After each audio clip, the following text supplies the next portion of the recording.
Good morning, everyone. I welcome you all to the meeting number 231 of the Gabbys Toastmasters Club. My name is Nancy Goel, and I am your Sergeant at Arms for today's meeting.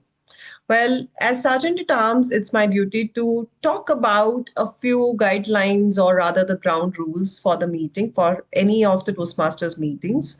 The first one being, if you're joining in person or if you're joining online, please ensure that your mobiles are on silent mode to avoid any disturbance to your fellow participant.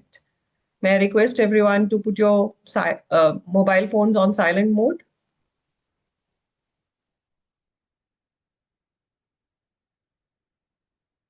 Okay. Since I believe that you have already put your mobile phones on silent mode, I would like to move on to the second ground rule, which says that um, while we are trying to avoid distractions, it's equally important to not be a distraction for anyone else. Having said that, please stay on mute if you're joining online and avoid any crosstalk if you're joining in person. Be on video so that we can have a more engaging meeting throughout. And if you are in person, please don't hide under the table, just be on the chair. For any emergency calls, try to move out of the room so that you're not causing any disturbance in the room. The third and the most important ground rule for the meeting is try to avoid any discussion on SRP, that is sex, religion, and politics. While we don't refrain anyone from speaking on the topic, we are just requesting everyone to be mindful of each other's sentiments as people come from various religions, caste, creed, and faith. Having set the ground rules for the meeting today, I wish you all a very, very interesting and learning full meeting today. It's time to introduce the presiding officer for the meeting. Our presiding officer for the meeting is someone who's a double distinguished Toastmaster. Well, I won't be doing any justice to his accolades and awards if I don't mention the tenure. He achieved double distinguished Toastmaster award in less than 4 years. Yes, you heard me right. Less than 4 years. What else did he achieve apart from double DTM? He completed 11 paths. He won several Triple Crown awards and Pathbreaker, 11 Pathbreaker awards. He is recently been awarded as a district champ, district first runner-up for evaluation contest, District 92. Please put your hands together for Distinguished Toastmaster Sourav Dutta.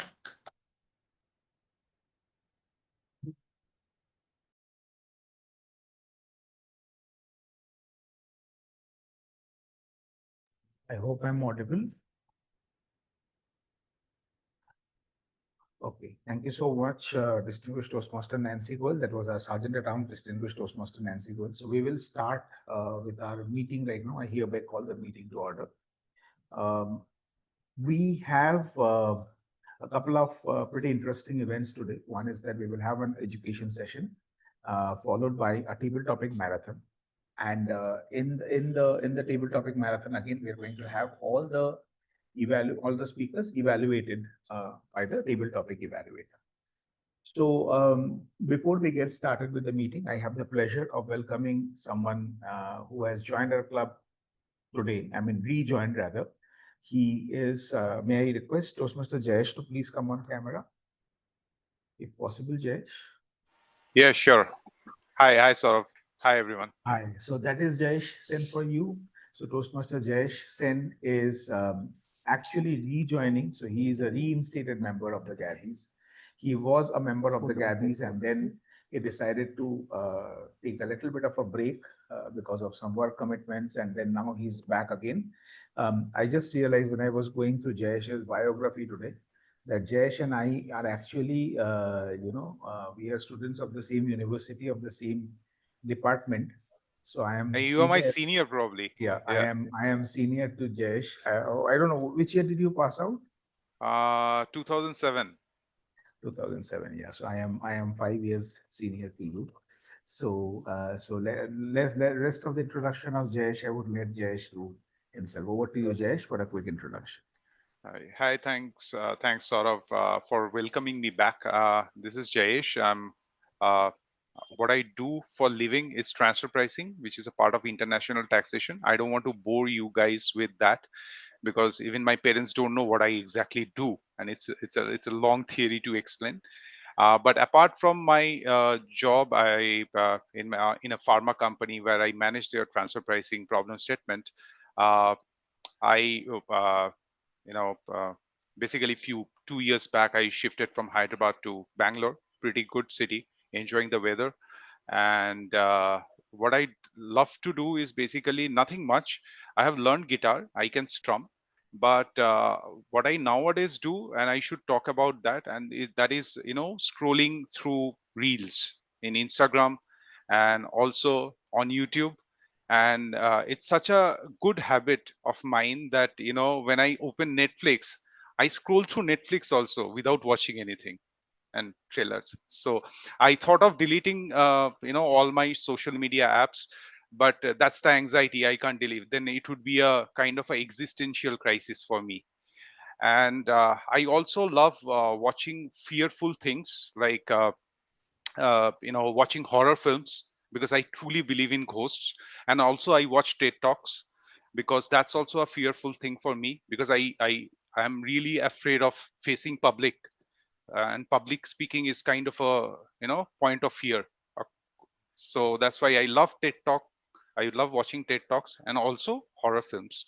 And that's why I could not get much of a time while I was there with Tuesdays Club. But because of the work profile and everything, I could not manage my time, because I'm really pretty good at mismanaging my time. And I told Saurav that, why can't I join the weekend one, and let me see how it goes, how I can actually invest time and learn the art of public speaking. And that's why I'm here. So I hope I can learn from all of you. So that's all about me in a nutshell. Thank you so much, Jayesh. And you did bring in a bit of a humor also in your introduction, which I love. I think that's how we do things in Toastmaster. We keep it funny, we keep it light, and we keep it fun. So thank you so much, Jayesh, and welcome you back to the Gabbys Toastmasters Club. Thank you, Saurav. So I'm now going to quickly hand over the stage to our Toastmaster of the day for today, because we will quickly then go into the learning part of it. And our Toastmaster of the day for today is Toastmaster Sreehari Acharya. Toastmaster Sreehari is a mechanical design engineer at a robotics startup. He's an avid reader and a fitness enthusiast. To improve social confidence and expand his network, he has joined Toastmaster. Over to you, Toastmaster Sreehari. Thank you and good morning, folks. In a regular Toastmaster and expand on it. However, we are having slightly unconventional meeting today because we have, I hope I'm audible. Yes, if Saurav keeps it unmuted, then you are audible. Okay. We are having a slightly unconventional meeting because recently we have had a district level first runner-up, distinguished Toastmaster Sourav Dutta. And we are going to get some insights from his recent accomplishments.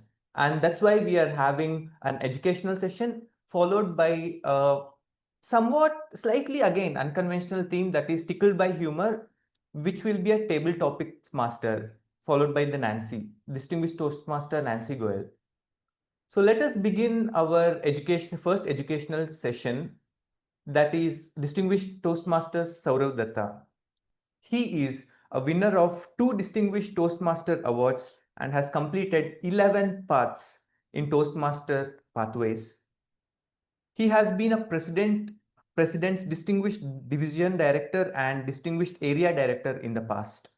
Outside of Toastmasters, Sourav has played several leadership roles in Fortune 500 companies, startups, and non-profits.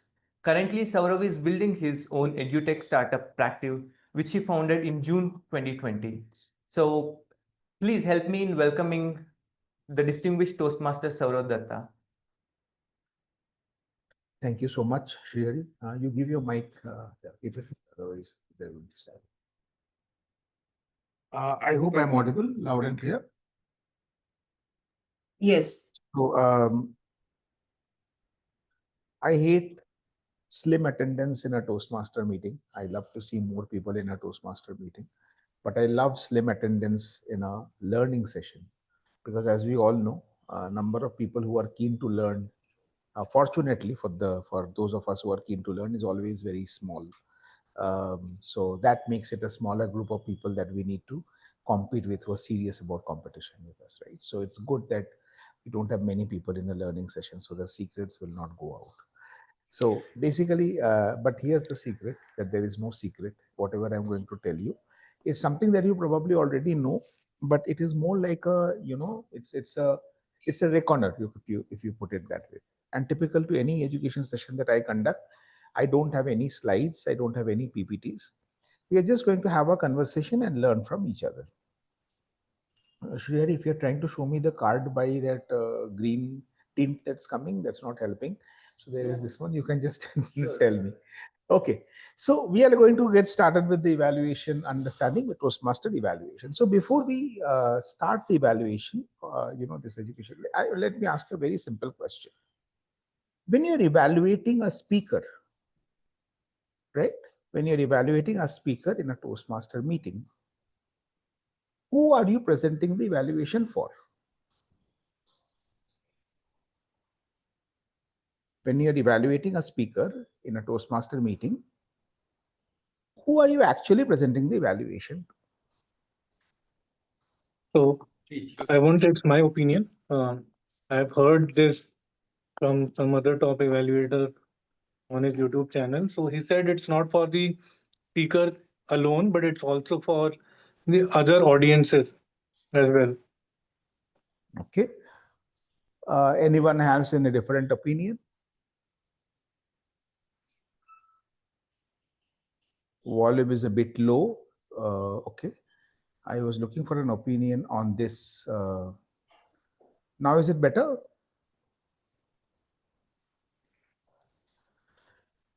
Am I clear? Am I audible?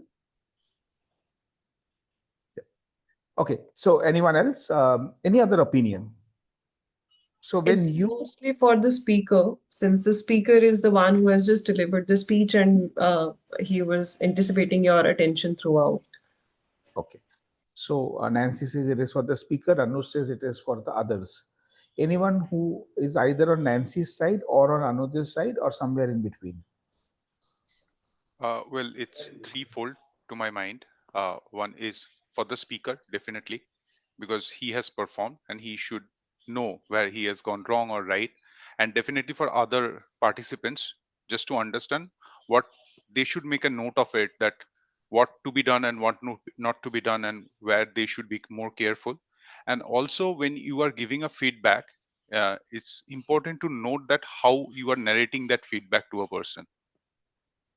Okay. So whoever is giving a feedback, it's to him also to learn how he's narrating his thoughts and the feedback to another person or to the entire cohort. Okay. Anyone else? Any other thoughts? Okay.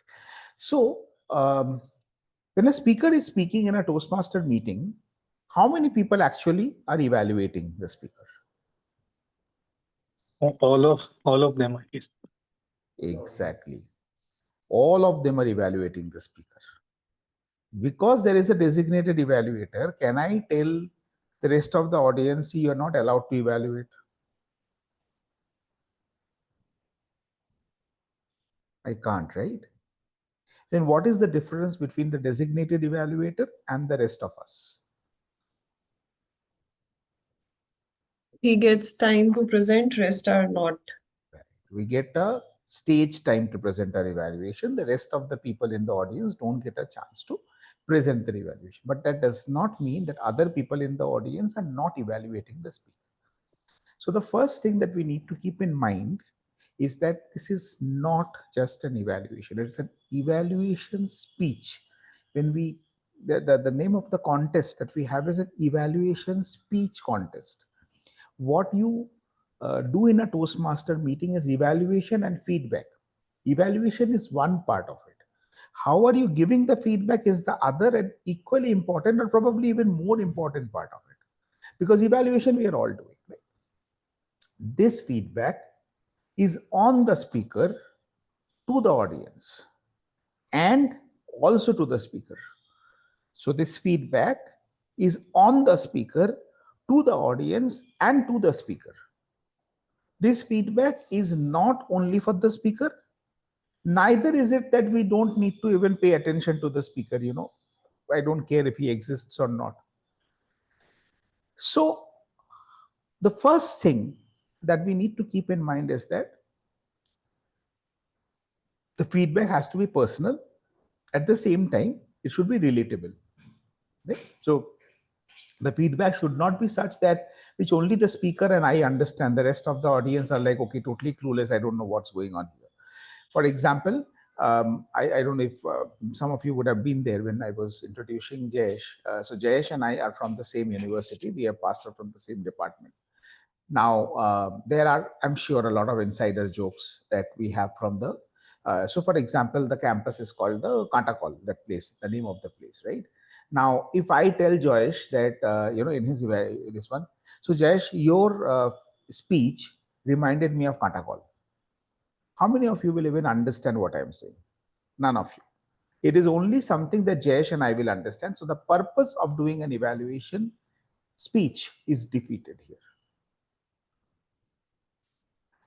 This is very, very important. Many a times in our effort to keep this evaluation personal, we end up saying things which none of the member in the audience understand. This typically happens when the speaker and the evaluator have a shared knowledge, a shared expertise, a shared connection, something on those lines. Like, for example, if two of us are Bengalis, right? Again, I will pick up Jayesh. He'll get all the attention today because he's rejoining us, right? So that's how we welcome our members. Anyways, so that's how seniors rag juniors. Anyways, go ahead, Sourav. Yeah. Yeah. So Jayesh is a Bengali, I am a Bengali. So if we crack again a bomb joke, right? Then Jayesh will get it. The rest of you will not. So the evaluation is not serving the purpose. Similarly, Nancy and I, we are in the same business, right? We are business partners. We run a company together.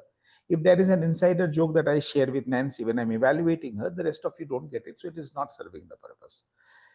Many a times, two chartered accountants, and this is a very common problem in the Gabbys because a Gabbys is a club of chartered accountants, right? We have a lot of CAs and then we have others. That's how these clubs are constructed, the Gabbys.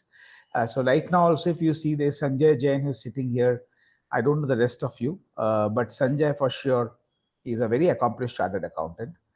So Sanjay, if he's evaluating another chartered accountant, he may say, your speech is like a bank statement or a ledger or something like that, which it will go totally tangent to many of us. So we have to be very, very clear, number one, that the feedback is for the speaker, but delivered to the audience. So the audience must be relating with it.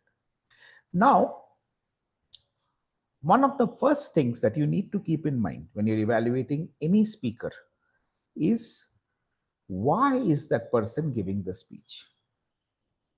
Now, there is a difference in a contest speech and in a club meeting pathways speech evaluation. And this fundamental difference is because of this. What is the difference? What is the difference between evaluating in a Toastmaster evaluation speech contest and a speaker in a club meeting? Nancy, you may decide not to answer this because I know you have heard this from me before. So anyone else, that when you're evaluating a Toastmaster in a Toastmaster meeting versus evaluating a test speaker in an evaluation speech contest, there is a very fundamental difference. What is the difference? In a contest, maybe you're evaluating to win, but in the club, maybe the intentions are more purposeful towards sharing feedback with the person.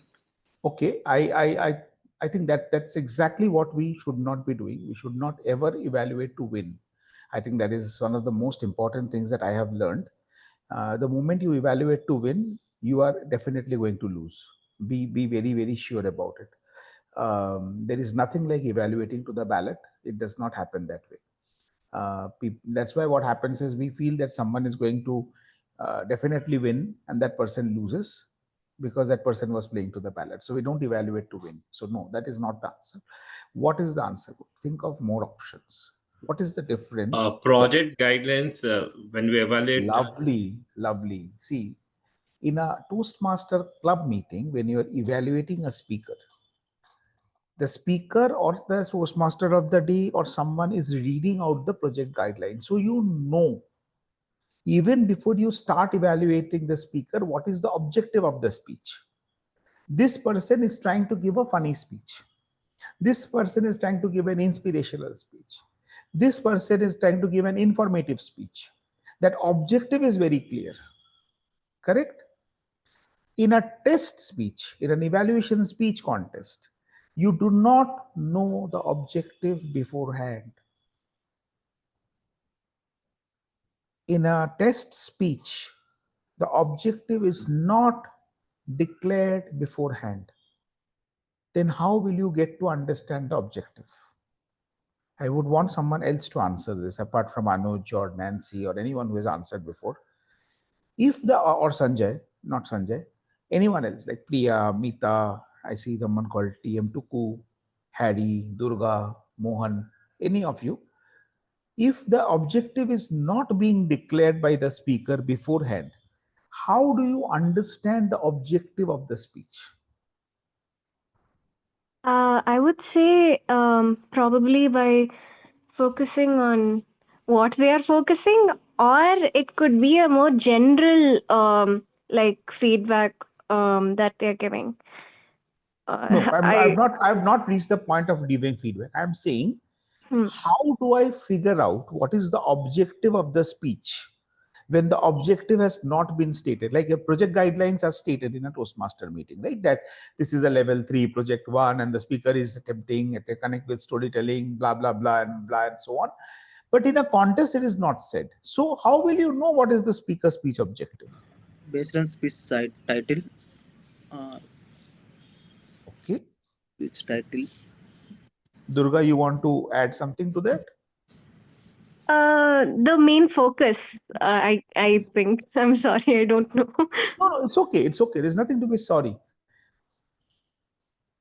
Based on how the speaker is delivering the speech and in what area is focusing, Body language. Right. And I got a beautiful answer. I am saying beautiful because Tuku, I don't know here, it's he or a she. I am just keeping it they. So, TM Tuku has written here that by listening to the speech, and they have put listening within quotes, listening, not hearing, listening. There is a difference between listening and hearing, right? What is the difference? The difference is a happy married life. So when you listen and don't hear, right? I'm he, okay. So still Tuku knows about listening, good listening skills. Tiku, we all envy you because men are supposed to be not so good listeners, right? We hear well. So typically what happens is that when a speaker is speaking, you have to focus on the speech to listen to the speech. Active listening, as Durga mentions, active listening, whole body listening. Listening not only limited to the words the speaker is saying, but listening to the silence, listening to the pauses, listening, paying attention to the gestures. Everything has to be taken into consideration when we are listening to the speech. That defines the objective of the speech. The difference between an informative speech and an influencing speech could just be the vocal variety. In an informational speech, they may just dole out the facts. In an inspirational speech, the same facts they may dole out with a bit of emotion. Right? So the difference is in every aspect of it, not only the words. Right? So that's what the first thing is, that objective of the speech. Once you understand the objective of the speech, the next thing that you need to ask yourself is the speaker, okay, before we get into that, the thing is that the right objective for this audience? That's the first question. Is this the right objective for this audience? So let me take an example. I am giving a speech in a leadership conclave, right? Where everyone present has got an average experience of 20 to 30 years. And I have come here to give a speech on professionalism. Do you think it's the right objective? To inspire or inform? No, probably they would, No. yeah. They would already probably know, or even if they don't know, they may feel belittled. Are you kidding me? We are the CEOs of the company sitting here and you are talking to us about professionalism. Your speech is about coming to office on time, going back home on time, finishing your work on time. You think 30 years we have been in the industry doing nothing of this? If I don't have it, you tell me it is still insulting. If I have it and you are telling me, it is insulting as well. So are we getting the right objective for the right audience? That's the first question you need to ask yourself as an evaluator. Right? The second thing, once we have done that, then after that, you move on to looking at the fulfillment of the objective. Is the objective getting fulfilled? So for example, your objective is to influence the audience, inspire the audience. Are you able to inspire through your speech? Are you feeling inspired as an evaluator yourself? If you are telling me your speech is about using less of plastic, are you already feeling guilty about buying that plastic water bottle? Right? That is what you should ask yourself. If your speech is about being kind to animals, are you already feeling guilty about being a non-vegetarian? Because if you are feeling guilty and it's an inspirational speech, if you are being inspired, it's an inspirational speech, then it is, it's kind of fulfilling the objective. But if it is not, right, then probably the other members of the audience may still feel inspired. So the opposite is not always true. And this is very important as an evaluator. Sometimes what happens is, because we are not feeling inspired, we feel that the speech was not inspirational. You need to think about it. Is the speech for you to be inspired, or is the speech for Sreehari to be inspired? In a Toastmaster meeting, if I've got someone, Sreehari is very young, just started working, and I've got someone like Jayesh who has spent a good amount of time. Jayesh is a senior general manager in a company, right? So are we going to, I can't expect the same speech to inspire Jayesh and Sreehari or inspire Sanjay and Sreehari, right? Because the experience levels vary. We'll need to give a little bit more extra when we are trying to inspire a seasoned professional like Sanjay, right? Sreehari would probably be satisfied with much less because he has just got started, right? So this is where we need to remember that whatever we are evaluating is personal. It may not be inspirational for me, it may be inspirational for others. Similarly, it may not be informative for me, but it can be informative for others. When Sanjay did a fantastic session on taxation, right, on ITR filing and all that, I'm pretty sure CAs in the room got a little bored, right? Because they are doing that, they've understood that, they have done that, they do that, right? But people like me, for us, everything that he was saying was useful because we were learning. I was learning. I didn't know that. So whether the speech objective is being met or not, be very cautious. Just because you feel that the objective is not being met, it does not mean that the objective is not being met. Similarly, if you feel that the objective is being met, it does not necessarily mean that the objective is being met. Because largely, again, in that group of 20, 30 people, year-old people, maybe experience, with 20, 30 years of experience, you may be the only person with a 5 years experience. And you may find their speech very inspirational. But take a look around you and see if the majority of the audience will be connecting with it. So when you are giving a speech and you say that it was very inspirational, don't make a statement like that. Say, I found it very inspirational, right? Or I did not feel inspired about it. Something was missing, right? So that is personal. Now, when we decide that it is meeting the objectives or not meeting the objectives, then list down the reasons why it is meeting the objective, the content, and under delivery. Very, very careful. When you are listing down the reasons it is meeting the objective, list it under content and list it under delivery. And the reasons why it is not meeting the objective, again list it under content and list it under delivery. One of the biggest mistakes we do here is we only list things which are under delivery. This is what I call the delivery trap. 99% of ineffective evaluations tell the speaker to stand up, sit down, laugh, smile, cry, look into the camera. That's it. 99% of ineffective evaluations are ineffective because they just talk about the delivery. So you need to talk about the content and you also need to talk about the delivery, both in terms of why it was meeting the objective, or if it was not meeting the objective, why it was not meeting the objective. Are you with me till here? So what did we start with? We started with understanding the objective of the speech, right? If the objective is being spelled out in the project guidelines in a Toastmaster meeting, then you pay attention to that. If it is not being spelled out, as in a Toastmaster speech evaluation speech contest, you pay attention to the speech and try to understand the objective. Once the objective is stated, the first thing that you need to ask yourself is the objective being met? Now, the objective being met or not being met, remember, it's a personal take. Why? Because if it's an inspirational speech, you are feeling inspired does not necessarily mean that everyone else is feeling inspired. If it's an informational speech, but you already know the subject well enough, it is not informational for you, that does not mean it is not informational for the rest of us.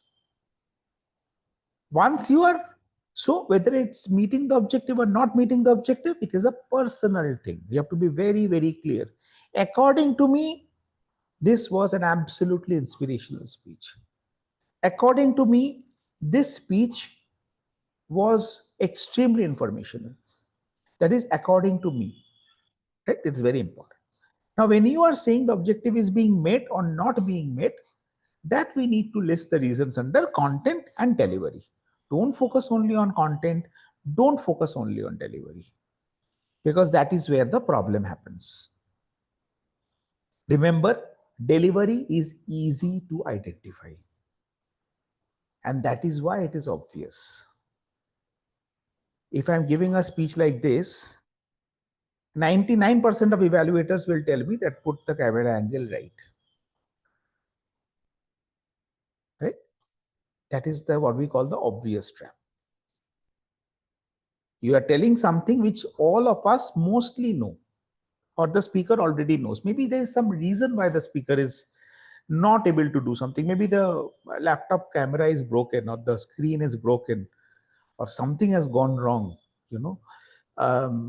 and that's where a lot of people talk about delivery things which are sometimes people talk about things which are not in their control. Like, for example, I was giving one speech and there were dogs barking in my house. Okay, so the evaluator told me, Mr. Sourav, Toastmaster Sourav, next time you give a speech, I would request you to please keep the dogs locked in another room. Or maybe you send the dogs out for a walk. They actually told me this. Maybe you send the dogs out for a walk with someone so that you can give the speech in peace. Because I understand that we are all pet lovers. Then she tried to be funny. So she said, we are all pet lovers. I love animals. I have got a sweet puppy at home. But when you're giving a speech, don't let the dog come near you. I was confused. Is she evaluating my speech or is she evaluating me as a pet parent? Right? Because that was not the subject. She literally spent half of her evaluation talking about how to handle dogs, not about how to give a speech. So remember, there are certain things that is not doable. One feedback I have heard a lot of people say is that I'll come to the evaluation contest judging in a bit. Anu, just stay with me. So, I've heard a lot of people say that your network was wavering. You should do something about it. No, Airtel should do something about it. Or Act should do something about it. I can't do anything about it. Right?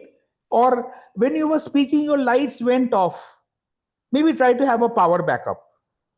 Next, you will ask me to buy a new house. Right? So that I can give my speech in peace. Someone actually told me, can you find a room which has got a plain wall? I can't. I'm already spending enough in Toastmaster membership. I cannot spend more in buying a house and taking a room which has got a plain wall so that I can give a speech. I can't. So much of trouble. Right? So when you're giving a feedback, remember, you have to give a feedback which is actionable, something that people can do. Right? So what do the people, what is something that is doable? What is something that is not so obvious? So content delivery, we are going to write down the points that, this is something under content, this is under delivery. Now, one very important thing is, after this comes is, this is your evaluation part. Here, don't filter anything. Write down whatever you need to write down. This is good, this is good, this is good, this is good, this is not good, this is not good, this is not good. But you will not tell everything. Why? Because you have only 2 to 3 minutes. Very rarely have I seen an evaluation speech contest where at least one contestant did not get disqualified. Why? Because it is very easy to get disqualified in evaluation speech contest. You feel like ye bhi bolna hai, wo bhi bolna hai, I have to say this, I have to say that also, and I need to see this. Oh my God, this I can't just live without saying. There's this uncontrollable urge and temptation to tell everything that the speaker needs to know. So the rule of thumb here is the rule of 2. 2 commendations and 2 recommendations. 2 commendations and 2 recommendations. 1 on content, 1 on delivery, 1 on content, 1 on delivery. This is the classical evaluation and feedback template. 2 commendations, 2 recommendations. 1 on content, 1 on delivery, 1 on content, 1 on delivery. Are you with me till now? Right? So this is what you need to say. 1 content, 1 delivery, 1 content, 1 delivery. Now, what you will say, again, number 1, don't talk about the obvious things, right? Don't talk about the things which are not in the control of the speaker. Don't talk about things which are going to fundamentally alter the speech. For instance, someone comes and talks about his dad, right, as the most important mentor in his life. And you in your evaluation say, I would have wanted you to talk about your teacher, not about your dad. Who are you to tell me whether I will talk about my dad or my friend's dad? You have an opinion on how I talked about my dad? Most welcome. But whether I choose to talk about my dad or my dad's dad, that's none of your business. You can't tell me that. Some people come and say, you talked only about food. We are talking about a city. You talked only about food. You should have talked about the weather of the place, the culture of the place. No, I chose only to talk about food. You have a problem how I talked about the food? Tell me that. But I need to talk about more. You can't tell me that. If you really need to add something in terms of content, saying that you should add this or you should add that, tell me very clearly why should I add this and why should I add that?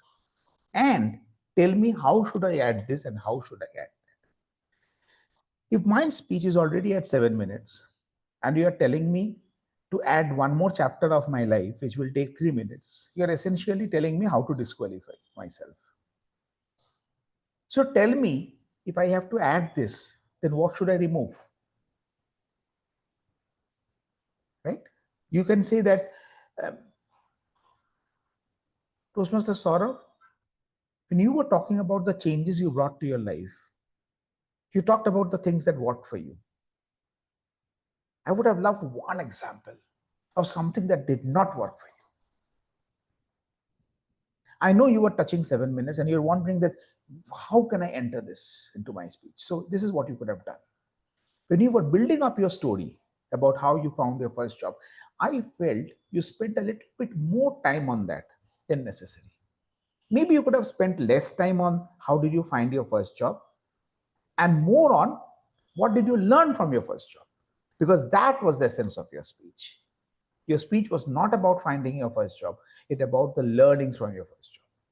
So now you see, I'm telling that person very clearly that take this out, make some space and talk about this. Are you getting me?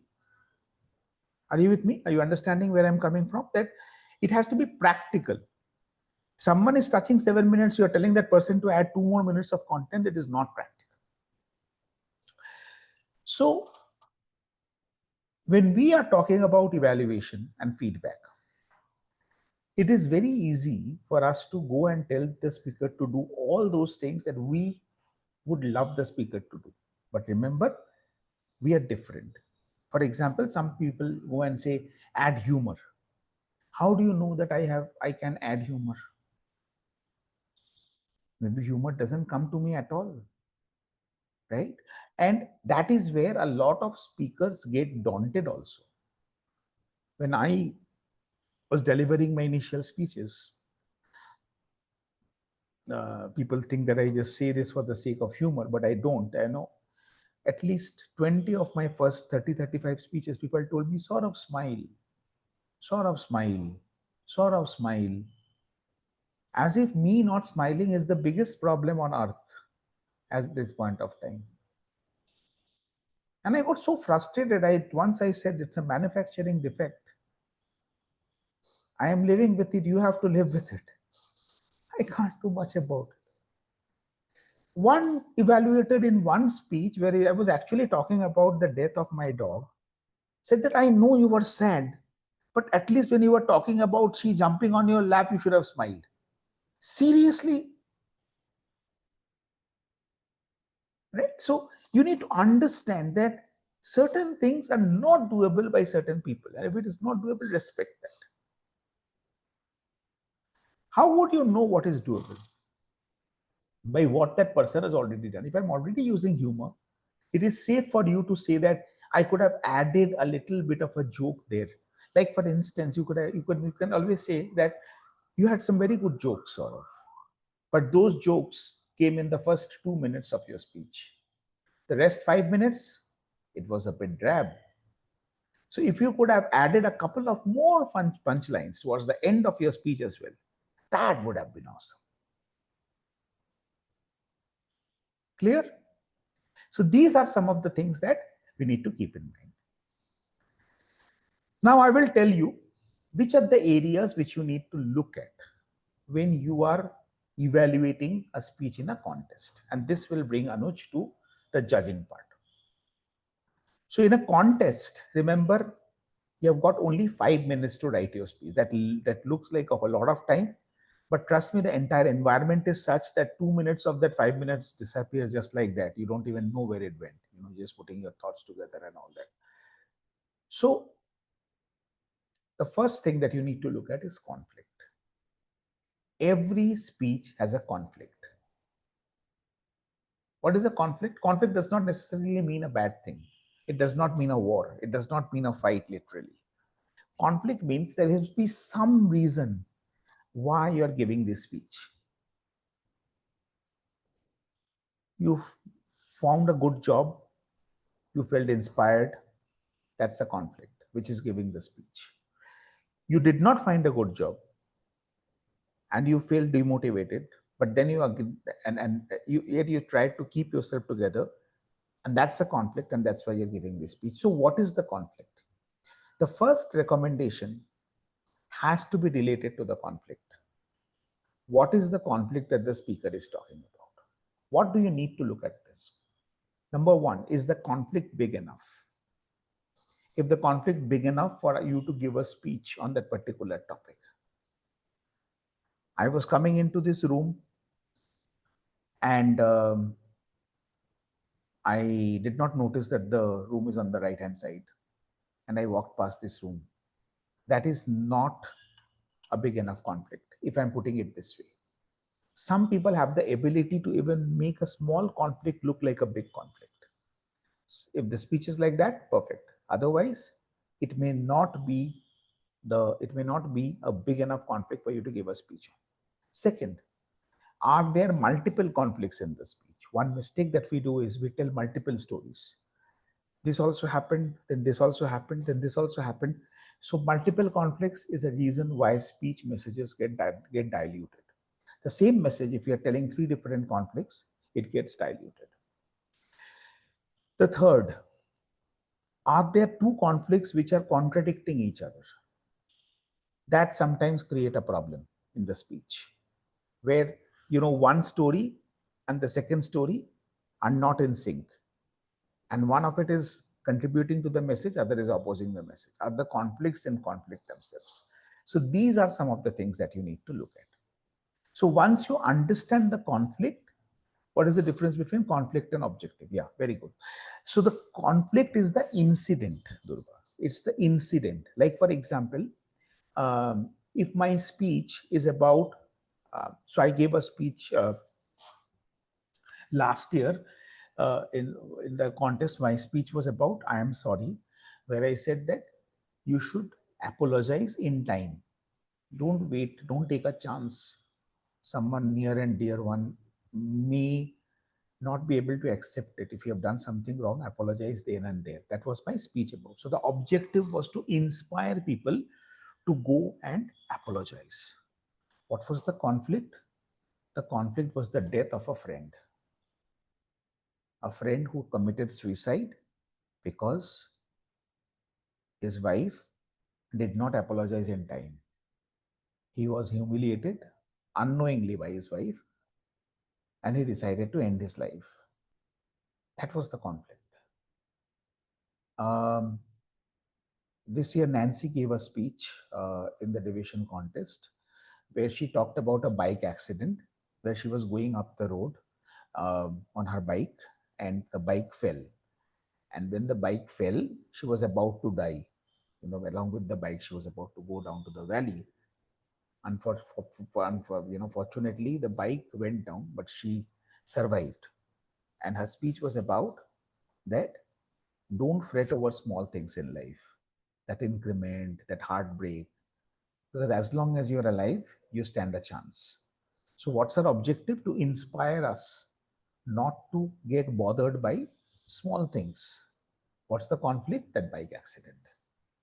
Is it clear now, Durga? The conflict and the objective, the difference? Yes, sir, it's clear. Thank you. Okay. So that's how we decide the conflict. The second point of evaluation is the key message. What is the message that the speaker is trying to deliver? Is it coming out clearly? Are you able to articulate the message? Is the speaker articulating the message well? Is the speaker repeating that message repeatedly? Is the speaker ending the message with a call to action which is connecting back with the message, or is the message itself? Is the message being repeated enough number of times for you to repeat that message and remember that message later? Pick up any world champion speech, anyone, and you will see there is one line that they keep on repeating. How many of you have seen Manoj Vasudevan's speech? Manoj Vasudevan.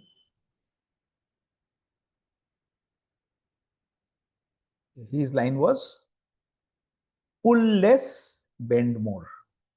The entire speech was about pull less, bend more. Okay, what was Dhananjay's? Have you heard Dhananjay Hatyarki's speech? What was his tagline? I see something in you. I see something, right? I see something. So, so that is the line. That is the line. That is the phrase. In fact, I was at a session, Nancy and I were there in Calcutta, where Greg Valentine did an education session, and he had a beautiful line. He said, "No phrase, no stage. No phrase, no stage." He said, "Unless you have a phrase which hits me hard, don't take that stage. You're not ready yet." So, does the speaker have a key phrase or a key message that they're talking about? These are the points of evaluation. These are the ones which you need to look at. So, in a Toastmaster contest, when you are getting that 5 minutes, so when the speaker, see, remember, the speaker is coming on stage, you're getting the paper.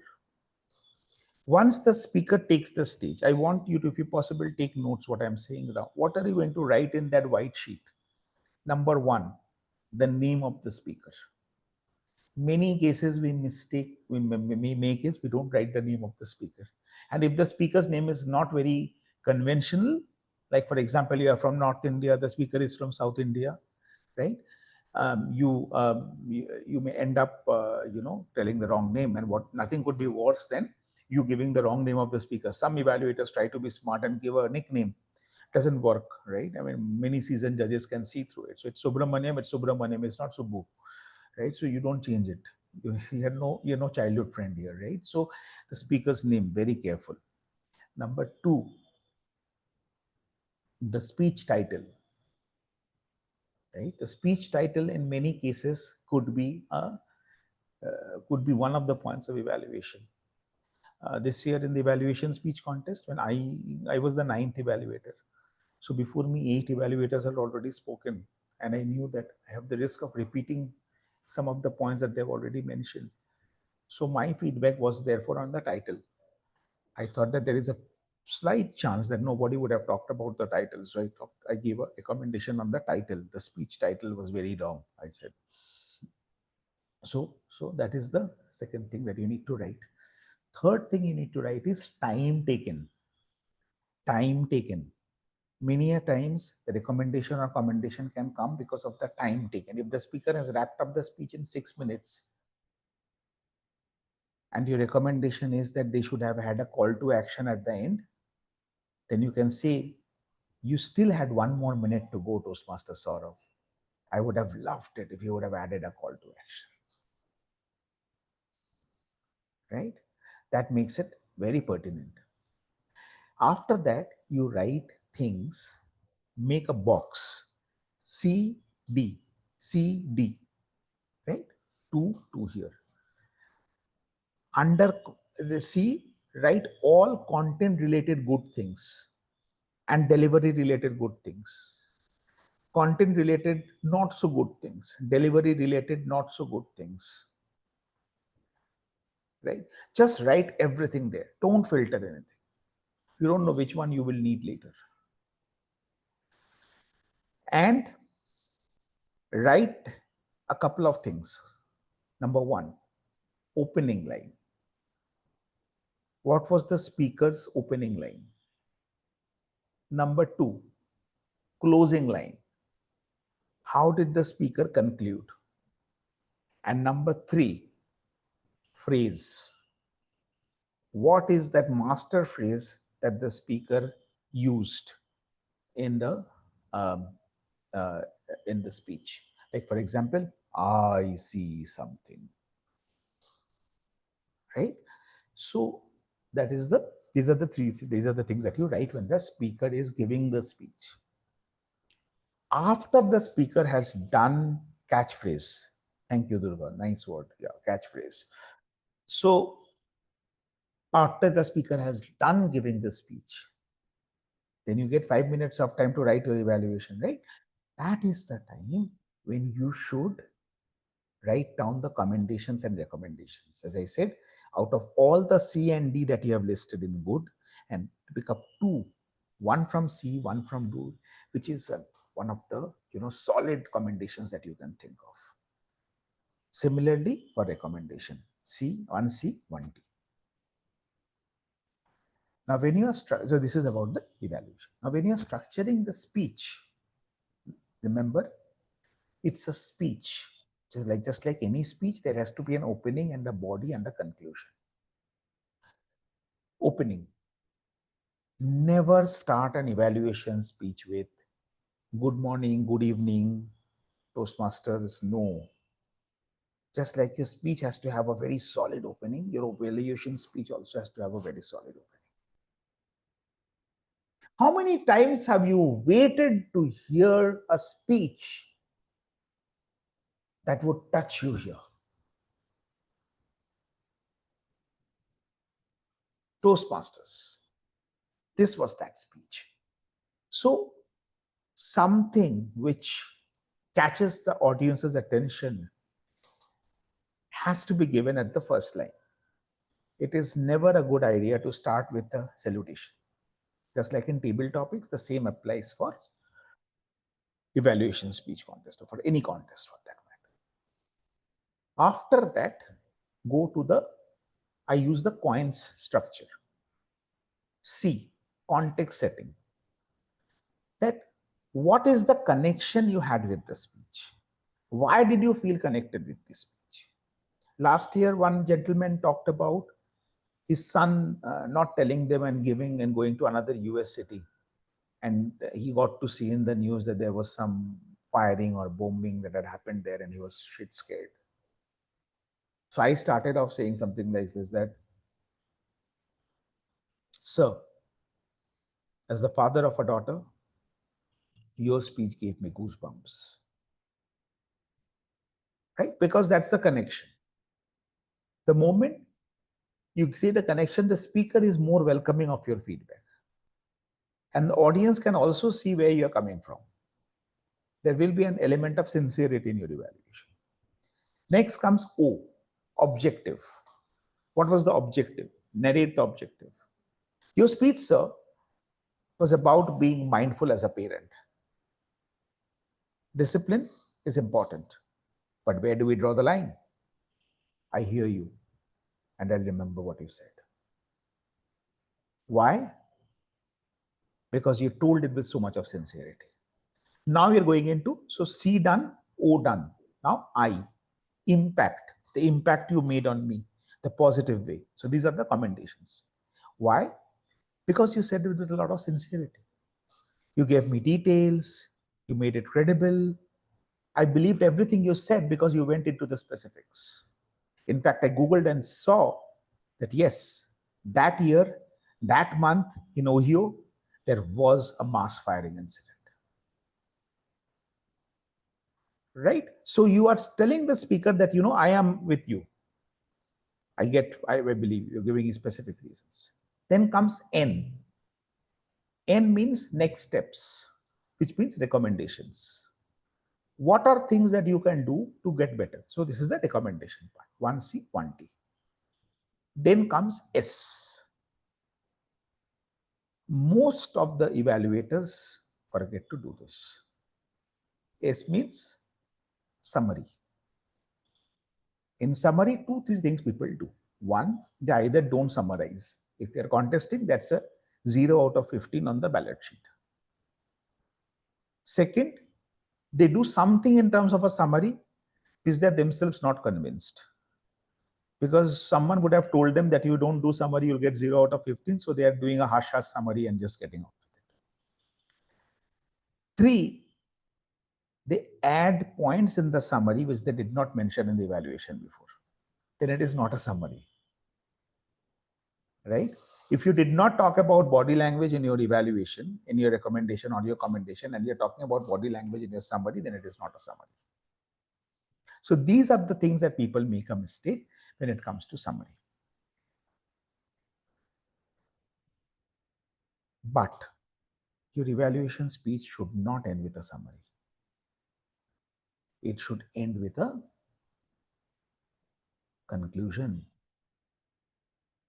Just like your speech ends with a conclusion, your evaluation speech should also end with a concluding line. After the summary, you have to keep place for the conclusion also. That could become a winning stroke. I don't know if that was the winning stroke for me, But I had a conclusion in my district. Like when I said at the very end, there's only one thing that I would not agree with you, Mr. Test Speaker. You said test speakers can't win. Well, you did win. Hearts and happiness. So this was my line, right? This was the concluding line. This line will stay with the speaker even after the summary. So that's how you basically construct it. Now, in terms of timing cards, try to finish off your context setting within 30 seconds, which includes the connect with the speaker, the objective, all of that should be done within 30 seconds, right? In the next 1 minute, talk about the commendations. So 1 minute, 30 seconds, you should be done with the commendations. 1 minute, next 1 minute for recommendations. That is 2 minutes, 30 seconds. 30 seconds for summary, right? And then maybe 10 seconds at best for that last concluding line. So 30 seconds, context setting, objective, whether the speaker met the objective, did not meet the objective. 1 minute on commendations, 1 minute on recommendations, and 30 seconds on summary. 15 seconds on summary and 15 seconds of catch, one concluding line, or 20 seconds plus 10 seconds is also fine. But you can probably keep 30 seconds of summary. This is what I do. And then 10 seconds maybe just for the last punchline, that catchphrase. So that's how basically you construct your evaluation or an evaluation speech contest without getting disqualified.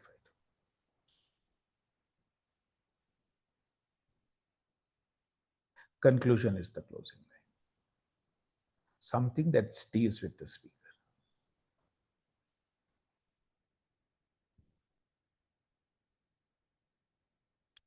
So after this, we have got a table topic, right? So today I will be the table topic evaluator. So I would want you to watch how I'll give recommendations only. I'll not give commendations. We don't have that much time for table topic evaluation. I will give one recommendation on content and one recommendation on delivery for each speaker. I think that is one very important part. So I want you to all very keenly observe what is that one, how am I coming up with the content and how am I coming up with the delivery recommendation. See, remember, the recommendation has got almost 40% weightage on your ballot sheet. That's the most important thing. So flowery languages and all that is good. But at the end of the day, if you are not giving solid recommendations, you are probably going to lose out. So that is it from the education session standpoint. I can take a few questions if you have any questions before I hand over to Nancy for the table topic. Any questions from anyone? Anything that is not clear? One thing that people ask is that should you take the paper on the stage? I would prefer you don't, because you would lose eye contact with the audience because you write down the paper. So internalize it when you're sitting and doing it. So you can always see that, how will I internalize it? In 5 minutes only I'm getting to skip the paper. See, if you're speaking, if you're a little, earlier in the order, right? You're the first or the second contestant, you will anyways be fresh in your mind. If you're the last few contestants, like the 7th or the 8th or the 9th contestant, it will fade from your memory, but you'll have more thinking time. So this is what I did. Probably you can try this. I was actually rehearsing the speech in the breakout room. I was standing, I was just doing the way I would say on the stage, but I was just not telling the words. I was like standing there. So I was just actually doing the speech so that I don't forget. I know people around me were looking at me and laughing, but then finally I had the last laugh, right? So it's okay. Sir, I have a doubt. Yeah. So after we write the comments and the delivery points, and we have some time to write the recommendations, which is commentation and what is the other one? Yeah, recommendations. I Mhm. was you said like I have to like highlight 2 points, right, from each. I was wondering if we should be worried about repetitions, like the previous speakers. I mean, the evaluation speakers. Uh, See, I have contested only last 2 years. Before that, I have been a judge for a lot and a lot of evaluation contests. So what I'm telling you is based on my experience as a judge also, as a chief judge or a judge. I have seen people who repeat the accommodations, they don't win, right? You can say that that is unfair, right? I mean, yes, it is. But then whoever said that the life is fair, right? So it is what it is, that I have seen people who are repeating the recommendations, they don't win. So if you are a little later in the order, there Yeah. is a sense in trying to identify something that people would not have probably said. In Okay. my So case, I picked up the title, like as I said, right? So think of right. something. So we can change our recommendations and commentations as the other people are like writing it down, right? I mean, telling it. You will not get to hear that because you will be in the breakout Oh, room, right? right. You will not get to Okay. hear that, but you can, and you can kind of guess, right? That what, like for example, I did not spend a lot of time on appreciating the speaker on his humor. Hmm. The speech in the test speech was a very funny speech. It was I obvious. did not spend a lot of time because I knew that I was the ninth evaluator. Before me, 8 people would have already said that he has got a good sense of humor, Right. right? You can say that, people are being, judges are being unfair on me, what will I do? But the thing is, imagine the judge has already heard it 8 times that he has good Yeah. humor. Again, you are the 9th person coming and telling it he has good humor. Doesn't Okay. really cut it, right? So try to Yeah. think of something that no one would have said. Okay. Thank you. Thank you. Okay, I think there are no further questions. Then, okay, Nancy has a question. Yes. When we say that this is something the judges have already heard 8 times, would we not lose points for not stating the obvious? Like if the speaker has gone out of stage and everyone is saying that he has gone out of stage and that was the biggest recommendation. And if we are not, as an evaluator, pointing that out, then would that not uh, bring us negative marks? So it may, but the thing here is that if you don't have enough time, then obviously you can't talk about the obvious things and then not so obvious things. One way of handling that is something which I had done in some other earlier contest, um, where I said that you know um, I would not talk about the more obvious recommendations like the stage area and all. I would rather want to give you two solid recommendations, which probably is going to give you that moment of epiphany, right? So I am saying that those are there. I have noticed that, but I am choosing not to talk about it. That could work. That may not work because there could be that the judges perceive it as trivializing recommendations of other people, right? So that could be also the way, it's a lack of empathy on your part. That is also the way it is. Like, see, that there is always a blind that we play with this, right? Because at the end of the day, you don't know who those people are and how they think. So there's only that much that you can think of or strategize. So I had two questions, sir. Yeah. So one was like, are judges informed about the speech title and objective? Objective, no. Speech title, when you hear the speech title, they also hear the speech title at the same time. No Okay. prior information is given to anyone. Okay. And second question was, I believe, I mean, from what you said also, like it seems that it's important how you phrase the conclusion also. It's not like you can say it out in plain English. It has to be something that surprises them in a manner like we do use for openings. For example, what you said was, uh, you said that I don't agree with what you said. Test speakers don't win, right? You could have said it in more simpler way, right? I disagree with you when you said, right. So it has to be catchy in a way that surprises the judges, right? So the conclusion cannot be plain simple. It has to be something that catches the attention. It has to, I believe, use uh,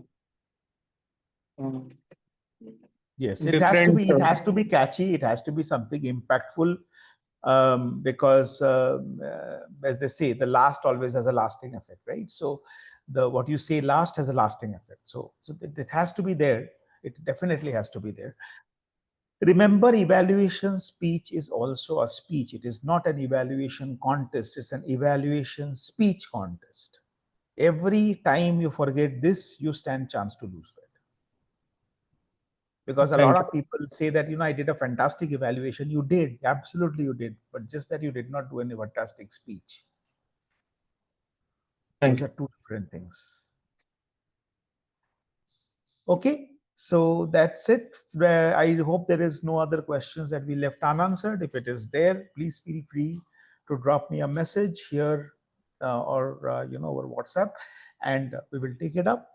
I would now hand over the stage back to Sreehari for the rest of the session. Remember, we will be doing a table topic evaluation at the end. Table topic evaluation, we don't do a detailed evaluation, but I think it will be of use to you in terms of how do we decide on the recommendations. Over to you, Sreehari. Yes. Wow. What an incredibly powerful educational session we have had. Distinguished Toastmaster Sourav Dutta has taken us through what it means to be not just hearing any speech and giving an evaluation, but also reading in between the lines of what's being said and giving the evaluation, isn't it? Now, folks, don't go anywhere because we have a table topic session followed by a short break of 5 minutes. Now, it's 11:12. How about we come back right at 11:17 and start the table topic session, if that's okay, Toastmaster Nancy? I'm fine. Just check for people in the room. Do we need the break? Because it's already 11:12. Oh, they have already left. Let's reconvene at 11:70. That should be good. Sure. Okay. We'll meet at 11:17.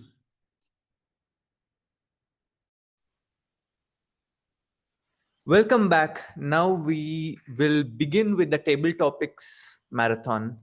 And the distinguished Toastmaster Nancy will take over it. And before that, I will be timing the table topic speeches. Quickly, as a timer, I will only going to time the table topics and also the evaluation that will be happening soon after table topics marathon. For the table topic speech, the speaker should limit their remarks to no more than 2 minutes. At 1 minute, I will raise the green card. At 1 minute and 30 seconds, I will raise the yellow card. And at 2 minutes, I will raise the red card. And you will quickly can wrap up 30 seconds thereafter, making sure the speech should not go past 2 minutes and 30 seconds. Now I hand over to distinguished Toastmaster Nancy Goel, who will conduct the table topics marathon. Over to you, Toastmaster Nancy. Thank you so much, Toastmaster Sreehari. I was just about to iterate the timing protocols for this section, but you have taken it proactively and handled it so well. So thank you for that as well. As table topic master for today's meeting, I will be going ahead with the theme. The theme for this meeting is tickled by life. So all my questions would be all around tickling your funny bone because your life has tickled you enough. Well, this section, how we are going to proceed with this, I would want you to volunteer first. If you're not volunteering for the questions yourself, I will have the prerogative to ask you to unmute and take up one of the topics. So let's see if we have any volunteers in the room. We have a Toastmaster. Okay, we have Prasang, we have Anuj. We'll start with Anuj and then we will move on to Prasang. Okay. All right. Toastmaster Anuj, describe the most embarrassing autocorrect fail you have sent.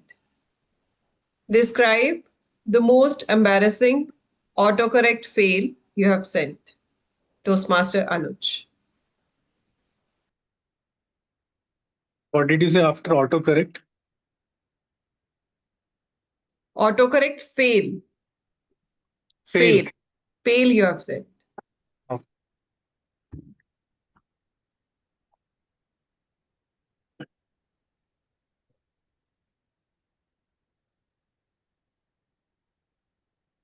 The most embarrassing autocorrect fail did not happen to me on the computer, but it happened to me in my real life.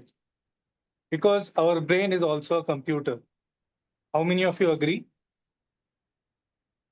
I believe all of you agree. Our brain is a computer that also runs on electrical impulses, plus it runs on other things like memory. It also has a memory. It also has feelings and emotions. So the most embarrassing thing happened to me in my school when I was in my music class. Would you believe that? An art or a music class is the most obvious place to have a fail or a blooper or maybe a wardrobe malfunction. But the blooper that happened with me was just after the summer vacations. Can you guess why? If you had been a sincere student all your life, you will definitely not be able to guess why. Because like all average students, what I did was I never completed the assignments.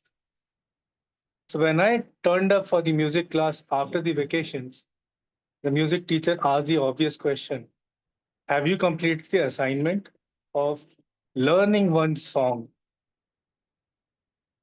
So some of the sincere students, one after the other, before me in the roll call, they sang. And by the time it was me, can you guess the song I sang? Obviously, you can't, because it was an autocorrect that my mind did.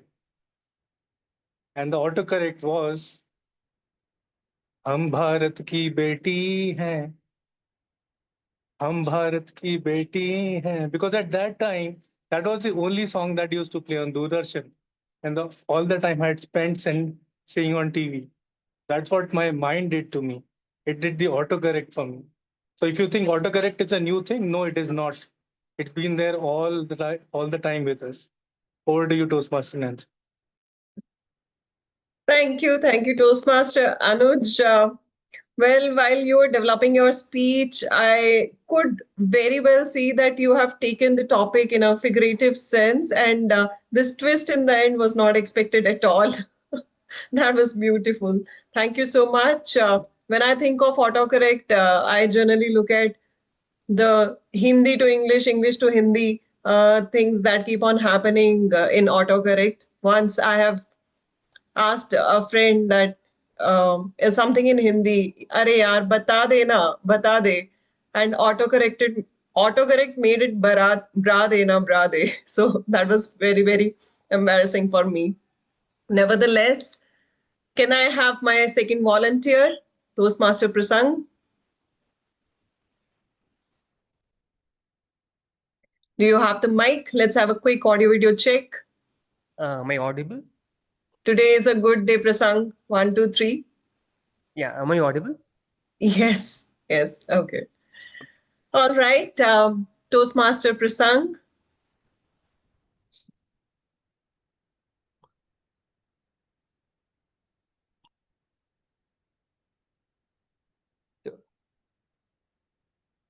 Toastmaster Prasang, what's the smell that brings back funny memories. Smell that brings back funny memories. Toastmaster Prasang. What is the smell that brings back funny memory?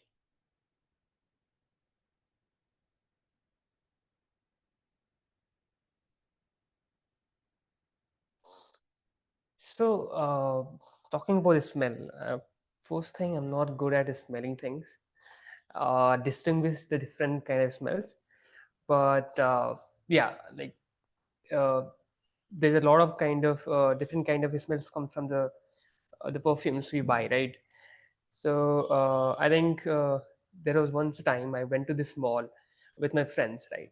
So we were trying to kind of check that like which scent is giving the proper nice smell and which one I would like. And me and my friends were doing. My friends were like taking everyone on, and he was like commenting, "Oh, this one is good," or like slightly matching with something. For me, all were kind of similar, and they were when they were asking, I was just nodding my head, like, because I was not able to distinguish like is there different. For me, all the scents are kind of same. So that was the saying I can see on the kind of shopkeeper's face that, oh, he knows that this guy is not having any idea about the sense, he is just going with the flow, and that's why he's nodding, right? So that was, I can say, the funny moment. Even my friends got that, and after that, like whenever we have to do anything with the smell or buy something or perfume, they don't take my feedback because they know that I'm noob in that area. And so I try to keep myself away from giving them suggestion about the perfume and scents. Over to you. Well, thank you. Thank you so much, Toastmaster Prasang. Well, I won't blame you for this because when you smell so many scents, you get a brain freeze and suddenly you don't recognize any of the smells. That's the reason they give you coffee there.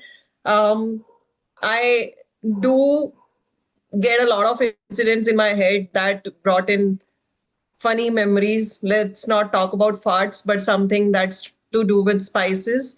I was somebody in my early corporate days who would tell from a distance that, okay, today's menu is so and so. That's how much I was into spices and smells.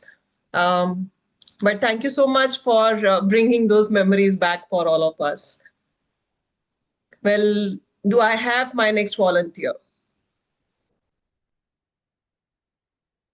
I see a raise of hand. Toastmaster Shravan. Okay. Toastmaster Shravan, if which food would you never eat on a first date and why? Which food you would never eat on a first date and why?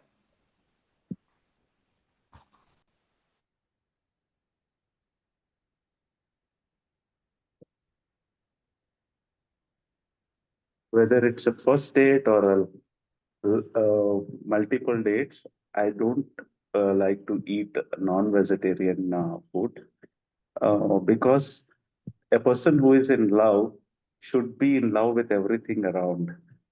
That is the philosophy I have. So non-violence, being a non-violent lover, so I don't like to eat non-veg, even if it is a first date or a last date. So I also encourage. I mean, it's a love is an energy. So that energy we should not we should consume the love, but not hatred kind of energy. We should not consume. Because of that, I don't non-vegetarian or a non-violent violent related food. I mean, food only vegan food I will try to get. Even milk also I will try to avoid on my first date. So that's my take on this topic. Over to you. How about you? Well, how about me? The moment you were sharing your list of items that you wouldn't like to have on first date. I was wondering, what would you be having on your first date? Is it only a glass of water? And I would challenge you to date someone who is probably a hardcore non-vegetarian. Then what would you do? So, nevertheless, you brought me back my memories of dating a hardcore non-vegetarian who was all about mutton, chicken, beef, and whatnot. So, let's not go there. That's a slippery slope. But thank you so much, Toastmaster Shravan. May I have the next volunteer? As the topics are proceeding, people are dropping. The ones who are still here, it's a challenge for you. Do you want to take up a topic? Sanjay, yay, the courageous one. Okay, Toastmaster Sanjay. Toastmaster Sanjay, what's the most ridiculous reason you have ever been late? What's the most ridiculous reason you have ever been late? Toastmaster Sanjay. Uh, Ridiculous reason is mainly not going on time is laziness. Laziness is one of the ridiculous reason I have.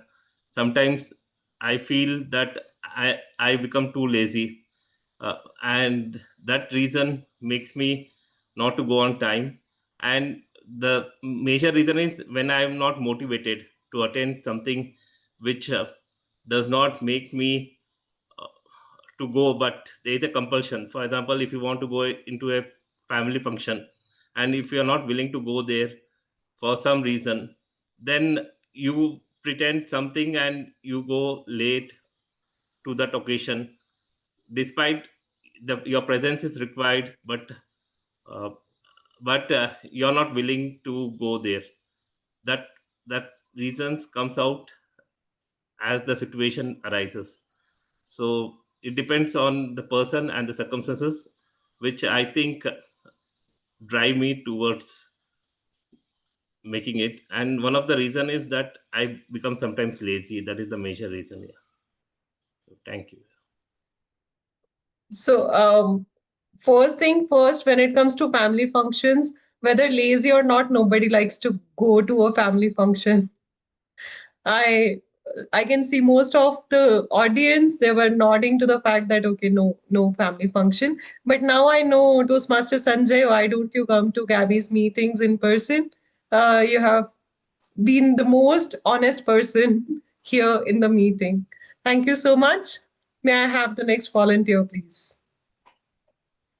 Can I have the newest member of the Gabbys? Yes, Durga. After that, we'll come to Jayesh. Durga, can I have you on screen? Uh, could you give me like 2 minutes?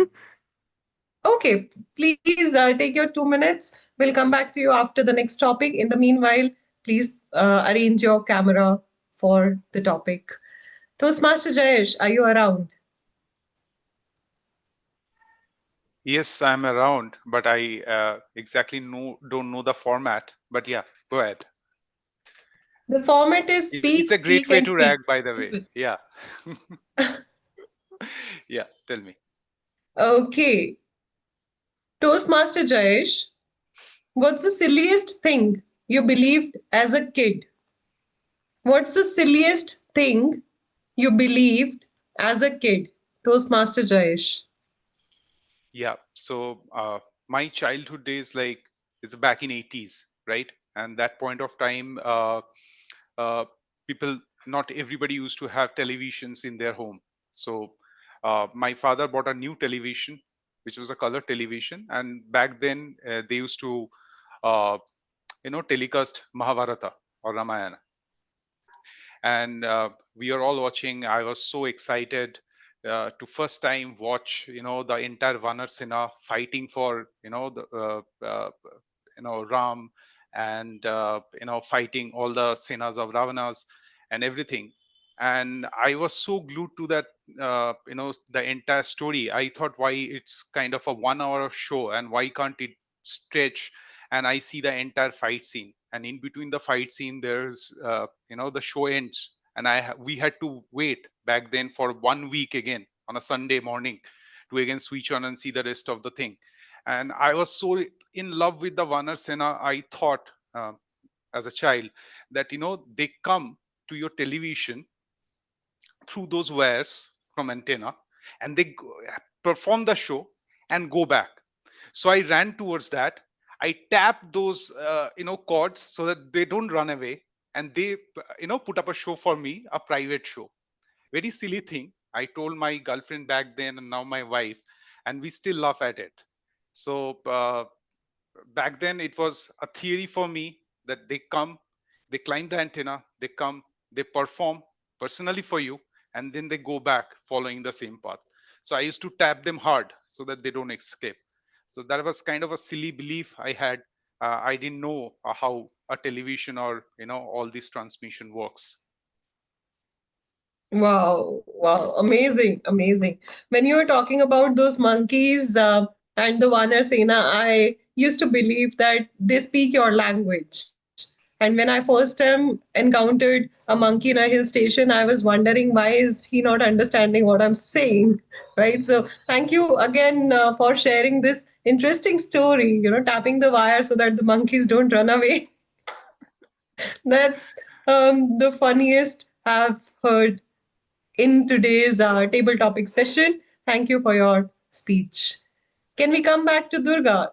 Durga, are you ready with your video? Just a moment. I'm so sorry. Okay, we'll take one more speaker. Toastmaster Sreehari, can I have Prasang timing him? Yep. Yeah, sure. Can I have an audio video check for Toastmaster Sreehari?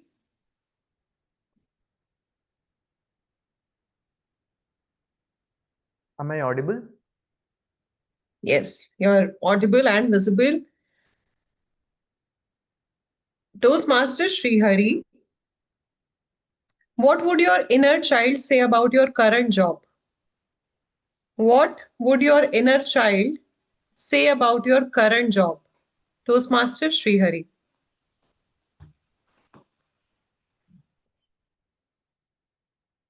My inner child would still be curious and mysterious. Still, as a child, I just believed in one thing. People live out, they just reach office and do some stuffs and get money.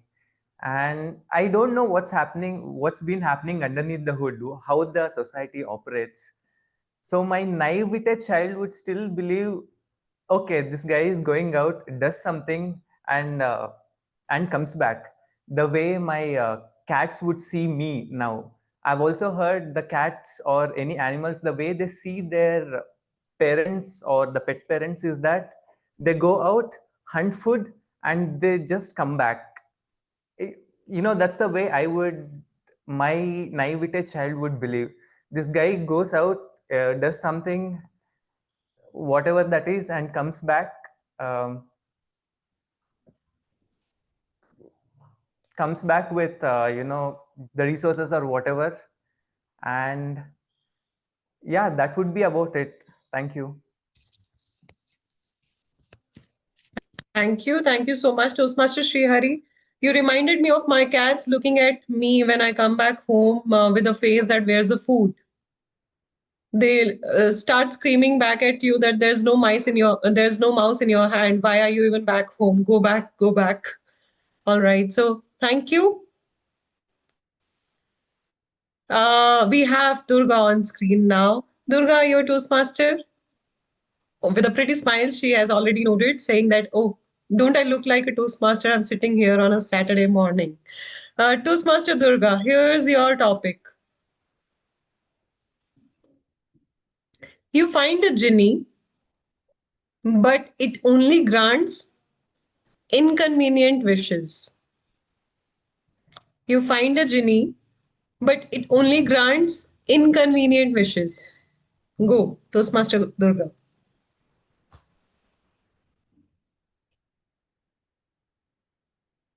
Okay. If a genie appeared and I would have to ask it a wish that is probably it has to be inconvenient. I would probably ask to be a master of um all trades, but sorry. Uh, okay, somebody is at my door. Just a moment. No problem, no problem.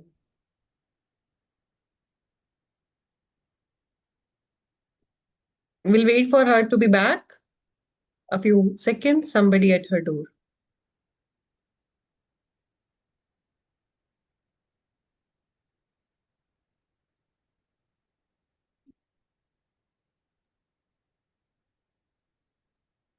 Sorry about that. Okay. So It's okay, you can start from the beginning. okay.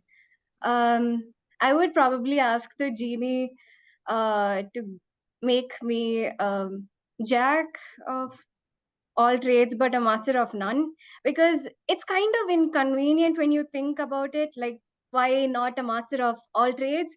um, but I think it's pretty convenient. Take an example, say you aren't the master of say making a connection with an extraterrestrial, but you can do it probably averagely, and that's enough of achievement, which is why I think it's a really good wish, although inconvenient.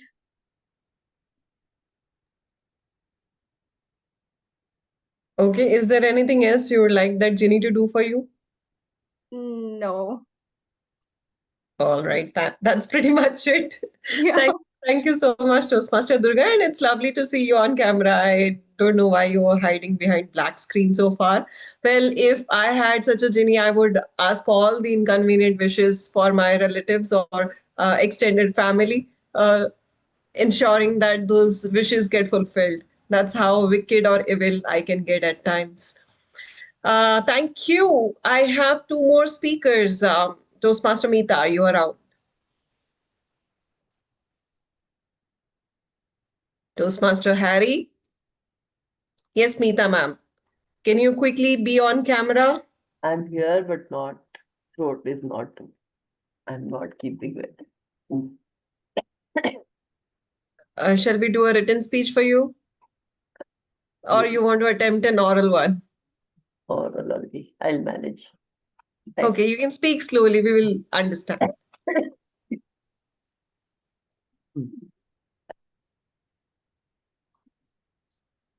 Toastmaster Meeta, what's something you do that you know looks totally awkward?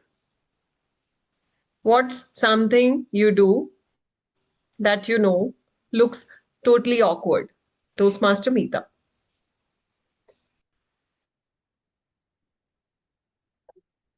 The thing which looks awkward for me is technology. Whenever I try to do something, always it goes wrong. And that hurts me also. And sometimes I feel the opposite person will think that she is nothing. But I try my level, but never I attempt, but I'm not able to reach out. So that makes me that yes, what I'm doing, it's making me awkward. I'll show the timer. I can do the best in person, but when I'm going for online, I can't share the screen for the results. And that makes me very awkward that yes, though I'm learning on online technology. But yes, I've reached this. So sometimes I feel it's not awkward also. Awkward things we can make it better with until and unless I will learn it. I always try to do my level, don't reach to the best level, but yes, awkward, I want to make it proper way. So that is the reason I'm also learning how to do. Everyone will do, and I will try my hard work to learn that sharing and taking. Even today, I was thinking I can't take pic from the internet like Zoom. So that also I was thinking. But when I started to do that, it became awkward that my screen got closed. So that is only the thing awkward I have done. Over to you, Toastmasters and DTM and TTM. Thank you so much, Toastmaster Meeta, for telling us that the key to overcome your awkwardness is to keep trying. And I'm sure we all have got a fair share of our own awkward moments. Despite that, we come here, we do speeches, do better, and then be here throughout. My last topic for Toastmaster Harry. Toastmaster Harry, are you there? Yes, I'm there. Okay, Toastmaster Harry, would you like to take this last topic? I was hoping I won't be picked up, but in any case, yeah, please let me know. I'll give it a shot. Yes, sir. How can I forget you? So here is your topic. What's your ultimate oops moment in public? What's your ultimate oops moment in public, Toastmaster Harry? Wow, difficult.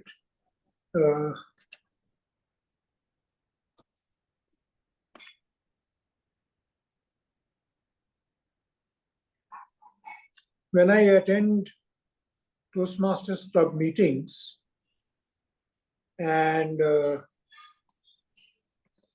I deviate from the topic, I think that is the oops moment for me.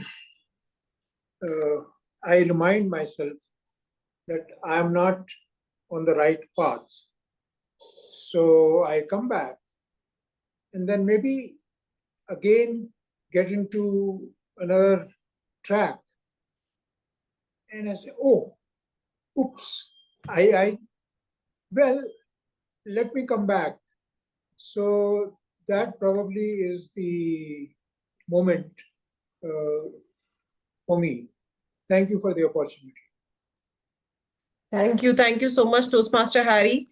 Well, when it comes to public speaking, we all have got our, again, fair share of oops moments. Some failed speeches here and there, and then thinking that whatever evaluator is going to say, we already know that this is how we have done. So thank you so much for reminding us of all of that and being so honest about it.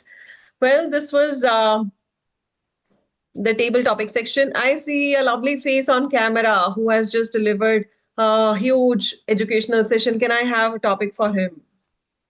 DTM Sourav. Yeah. This would be the last topic for today.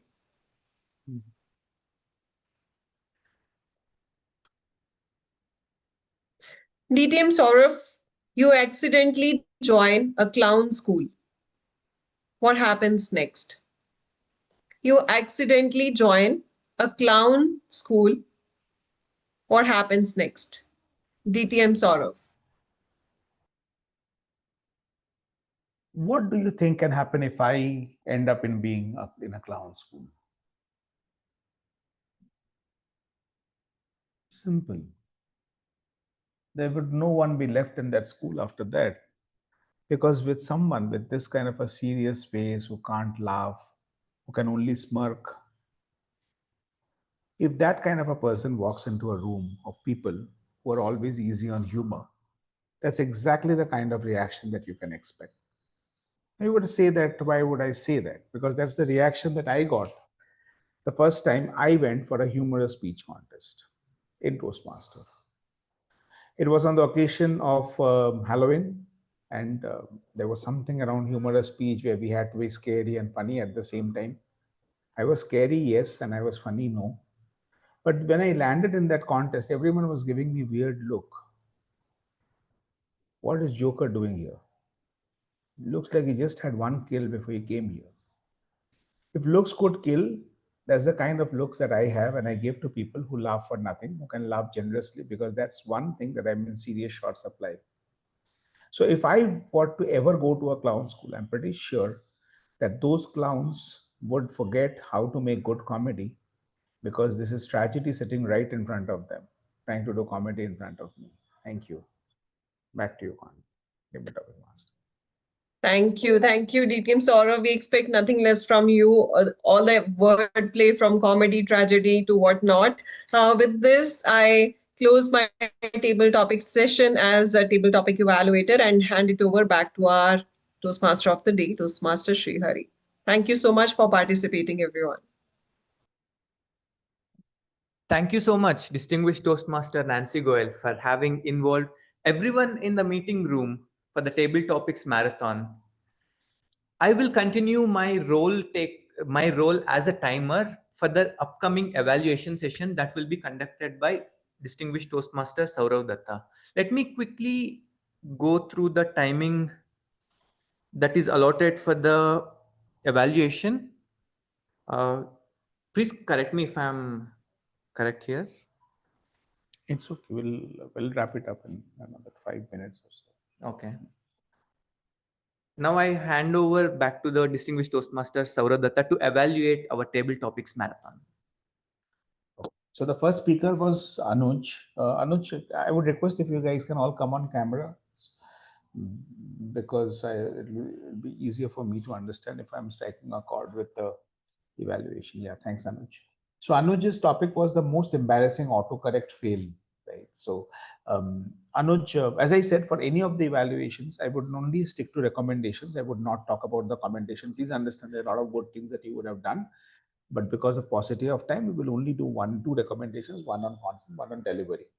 So on content, Anuj, Hum Bharat ki beti hai, that should have been your first line of your speech. That is how you open that particular table topic, because that would have been absolutely a wow moment. Your climax came at the climax, and somewhere I feel that by then the audience would have probably not have so much of interest left in the speech, because you were not really speaking. It seemed to me that you're not speaking on the topic. In fact, I wrote down that you're speaking off topic, and then you came up with this line. I think that's something similar to what Nancy also mentioned, right? So start with that line, and then you go to this. One very important thing: read the audience reaction. There are 3 to 4 times you tried asking a question to the audience and no one was responding. What do you think? No one responded. What do you think? No one responded. What would you do? No one responded. Don't keep on doing that. When you see that the audience is not responding, don't ask questions to the audience. That is an easy way of showing to the people that you are not a speaker who's connected to the audience. If the audience does not respond, don't ask for a response over and over again. Try to change that approach. The second topic was by Prasang. So it was about the funny, bring back funny memories. The smell that brings back funny memories. I can't read my own handwriting. Imagine. Smell that brings back funny memories.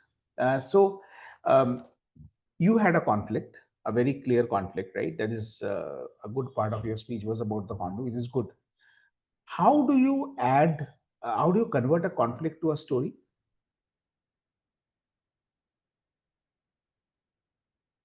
How do we convert a conflict to a story? Very easy. Add characters, add context. Add characters and add context. Add characters and add context to any conflict, it becomes a story instantly. For instance, you said, I went to some mall. Which mall? Right? I went with some friends. Name the friends. Right? Instead of saying I went someday, say which day.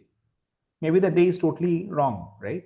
As long as you don't say it was 30th of February, we will never be able to figure out, right? So you can say, on 30th of January last year, I went with Ramesh, Suresh, and Bhavesh to the VR mall in Bangalore. Now, I don't even know if this wise exists or not. But the moment you say it like that, it feels like you're talking about a true story, right? So bring in that and it becomes a story. And any topic which has got an action verb, try to emulate that action. Smell is an action verb, right? So that's an expectation. See, the moment the topic is given out, the audience also does an expectation setting. This is what I'm expecting from this topic. It's a funny topic, I'm expecting a joke. It's a serious topic, I'm expecting a tragedy. if it's a topic which is an action verb and you emulate that, the audience can immediately connect with it. The third topic was by Shravan. Which food you will avoid on the first date? Shravan is here. Shravan, possible to be on camera? Okay, so Shravan, this topic, the response that you gave, tread with caution, because I understand you feel very strongly about non-vegetarian food or not having non-vegetarian food, but people have different opinion, right? And we are living in a time which is very, very sensitive. So in this kind of a response, if your face is also serious, your response as it is serious, and then your face is serious, you're literally giving me a very serious, kind of an impression. So someone like me who loves his non-vegetarian food, all the chicken, mutton, fish, egg, anything that moves, I can eat, kind of literally. So I can find it very intimidating. And if I'm one of the judge, good luck to you, right? So remember that. So soften it, add a bit of a humor. Humor does a lot of things, one of that is to help send out a feedback. Even if I don't like the feedback, it will soften it. So for example, if on my first date, my date orders for a chicken on the plate, that could well be the last date. That's it, right? That is, something that you can just cook up, just like that, because it's something which is a little funny, a little humorous, so we'll soften it, right? That's it. Your facial expression also add a hint of smile or something so that people don't feel scared or feel that you're very strongly opinionated against it. That may not go well in a table topic. Sanjay, what's the most ridiculous reason you have ever been late? Sanjay, again, stories and specifics. What I told Prasanth, the same thing. Add a story to it. Just don't say, whenever I have to go to a relative's party. No. Last year in the month of June, my in-laws asked me to come to celebrate their dog's 5th birthday. And I decided to scoot. Right? So something like that. Bring that up. One good thing about humor in these kind of situation is the more you exaggerate, the more people laugh. Right? Because I said the dog's 5th birthday, people started smiling. If I would have said that it was the rat's 3rd birthday, people would have smiled more.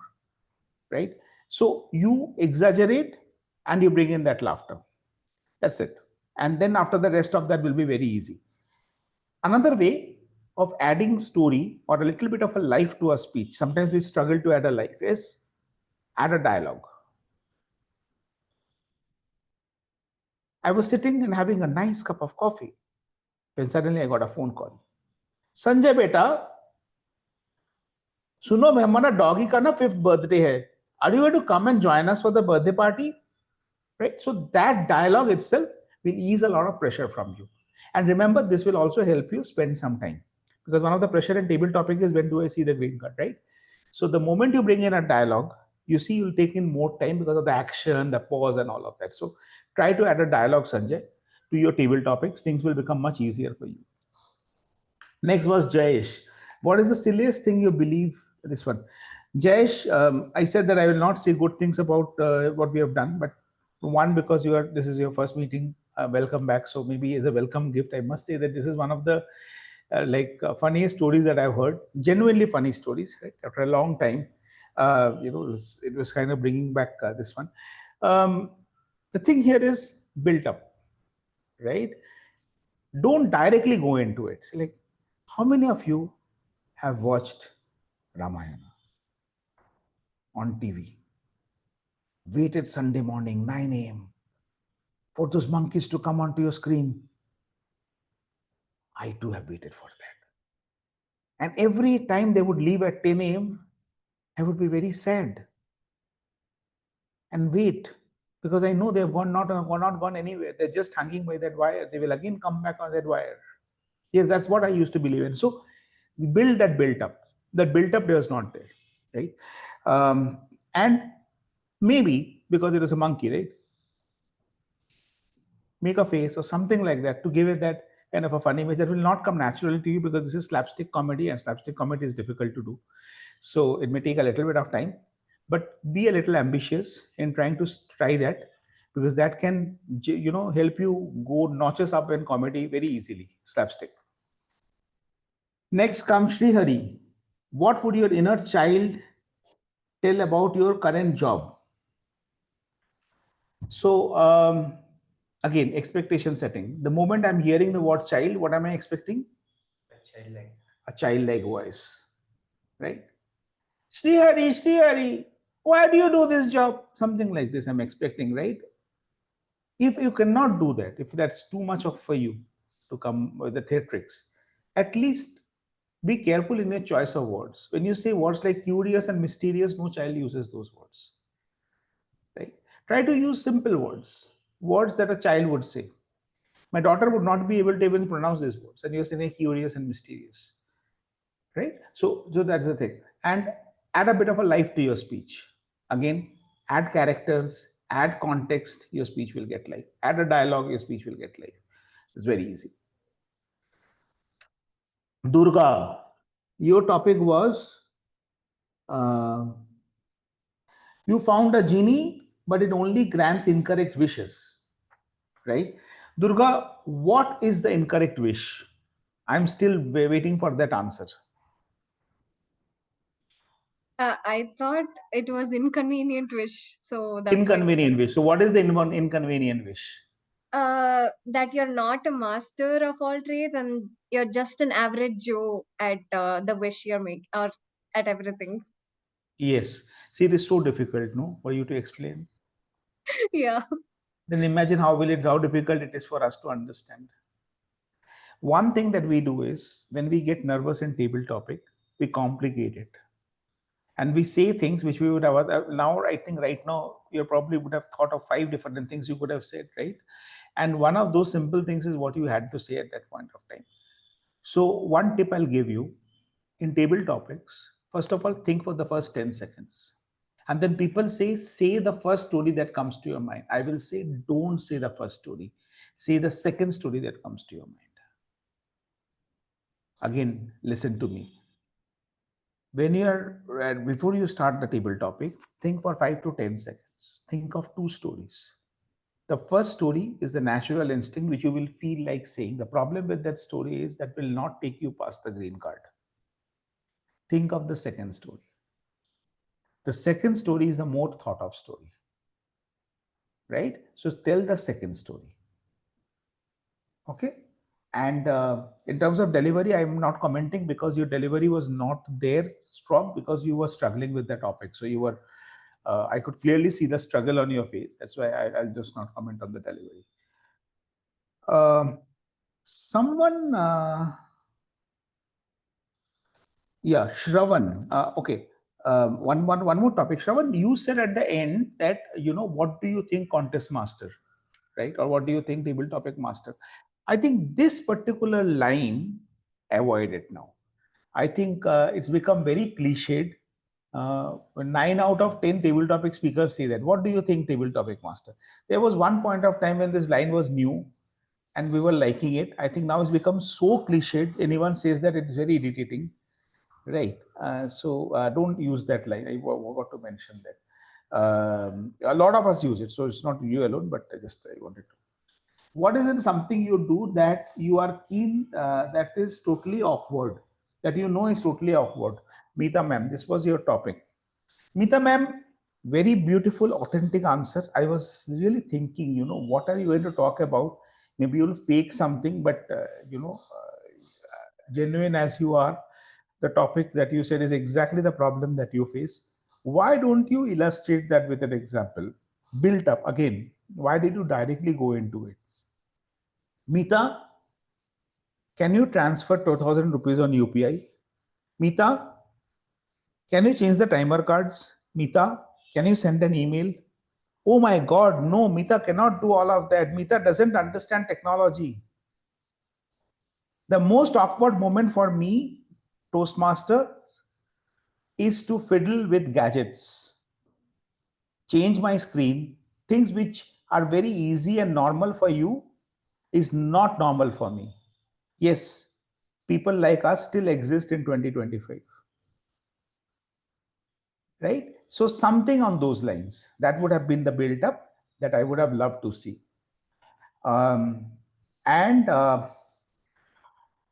Mr. Harry, your topic was what is the oops moment you had in public? So the example, I think again, I would have loved to see an example, and you had a very good take on it. You said that the biggest oops moment has been in a table topic, when I have to give a table topic and I'm not ready for a table topic. So give an example of that table topic. If you can't think of an example, say that this is my oops moment. My biggest oops moment, the one I'm having right now, when you have given me a topic on oops moment and I don't have anything coming up, oops, what about this? Right? So try to use the topic to answer the topic. That is another thing. So 3-4 things I covered today. One, if you are struggling with a story, the same conflict, add character, add context, add dialogue, you have a story. 2, don't give the first response. Give the second response in a table topic. 3, if you can't think of anything related to the topic, use the topic to tackle the topic. Right? So these 3 things you do, table topics will be a breeze. Thank you. Back to you, Sreehari. Thank you for that wonderful evaluation. Let me quickly, we are slightly about time. Let me quickly go through the timings by each table topic speaker.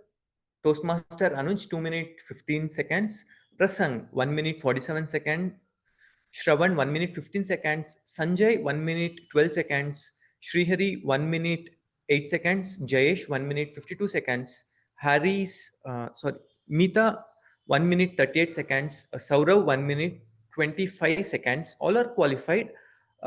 Toastmaster Durga and Toastmaster Harry, only if it were 3 to 4 seconds more, you could have passed the 1 minute mark of the table topic speech.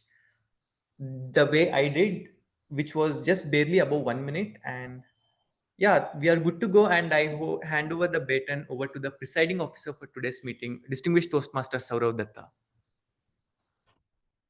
Thank you. And there is no polls that we conducted today deliberately because it was more of a learning session. So thank you everyone for joining. We will not take any further time.